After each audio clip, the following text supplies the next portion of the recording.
Hello and welcome back to Tiny Northeastern, and here we are again, back in the railway room. Everything's deadly quiet, no trains running, and the reason being, well, I'm at it again. I'm extending the baseboard just by a foot and a half by a foot and a half again. And here is the extension. It's a weird looking shape. As you can see, it just goes on to the corner here.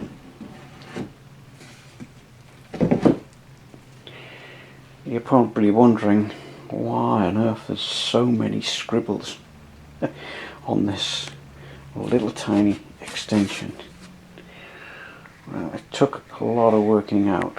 Reason being is because it's coming out over the edge is to allow me this little walkway through here. Forgive the mess, because I don't want to cover all the tracks up. I still want to get access to this end to get to any locos or any rolling stock that I might need to access. Not only that, I thought about this hard and long about the view I will get, and you'll see why in the coming weeks as I progress with the extension. You can see I've marked out for the 3 tracks, 1, 2, 3, and there's also a bridge going across there, which you'll see in the photograph. And all these other lines are where the cross members are underneath, so I know where to put the screws. So that's just giving you a little idea of what I'm trying to achieve with this extension piece. Okay, the first job I'm going to do is to drill the 4 holes for the buttresses. 2 there and 2 there. And you're probably thinking to yourself, oh no, not another bridge. Well, I've got a little bit of a fetish with bridges. Here's one. Here's one. Here's another one. And another one. And another one. And so on. And so on.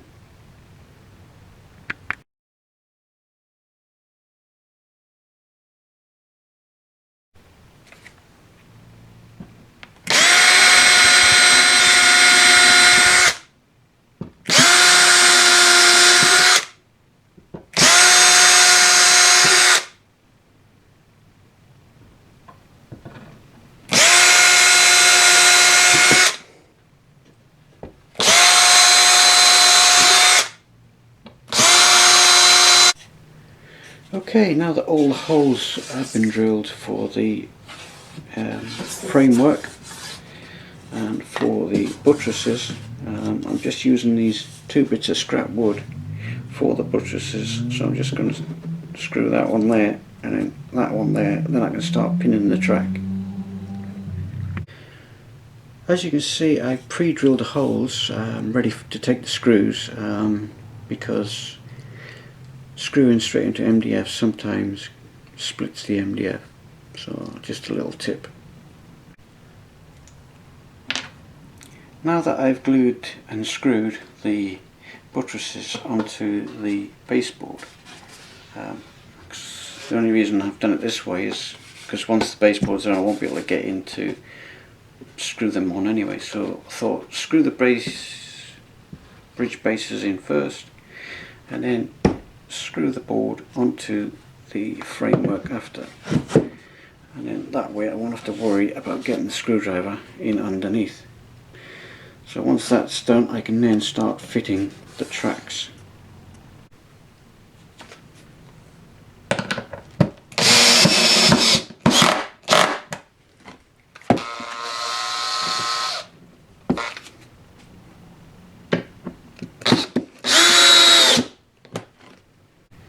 Okay, now that the board has actually been permanently fixed to the framework, you can get an idea of what I'm trying to achieve. I wouldn't worry about those holes, you're never going to see them. Well, you just have, never mind, because they'll be covered with a brick card or a concrete finish, so you'll never see them. So the next thing is to do the track laying.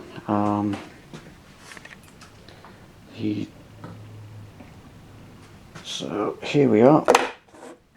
I'm just using a 36-inch radius Pico track setter to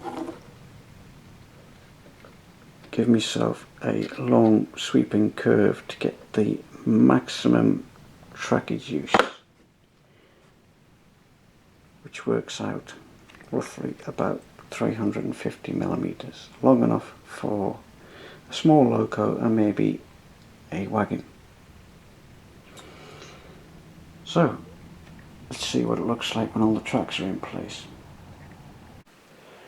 As you can see here, I've been using a ruler to keep this track nice and straight and keeping the centers of the track already laid here, and then just marking inside rail to inside rail to match what we have between inside rail there and the inside of that frog there, so the tracks stay parallel to each other. And then just as the bend starts there, we start the bend here, and right at the end where the buffer stop's going to be, just make sure that last little section is nice and straight, so when a train comes up against the buffer stop, the buffers are in line with the buffers on the wagons and coaches. It's coming along, so just one more track to lay. Right, whenever you join your tracks together, you always end up with this little gap in here. So just have a look at this. Okay, the gap. What we all do, well, we cut the sleeper from the set of sleepers that are left over, and you've got the little chairs there. Now they've got to be cut out so that they don't clash with the rail joiners. So what you do is you cut into it in a V-like shape, and try and keep the chairs if you can, and then they will become a feature on the layout. So what I'll do is I'll paint them a brown rustic colour and maybe find a little tiny box and just chuck them in the box. And once you've cut these out in a V shape, it should miss the rail joiners.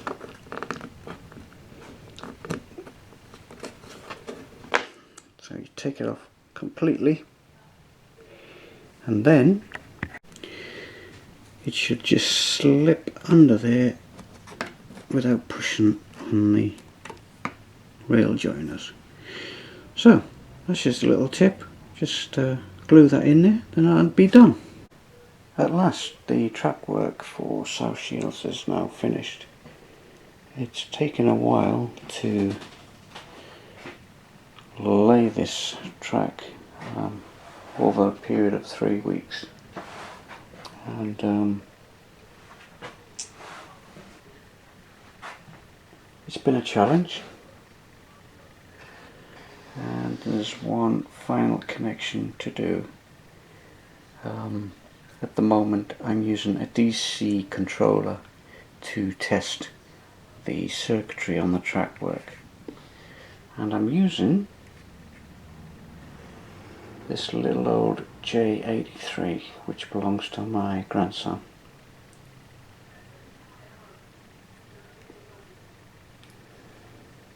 So I think we'll leave it there this week, and as soon as I get my controller back we can connect this terminus station to the rest of the layout.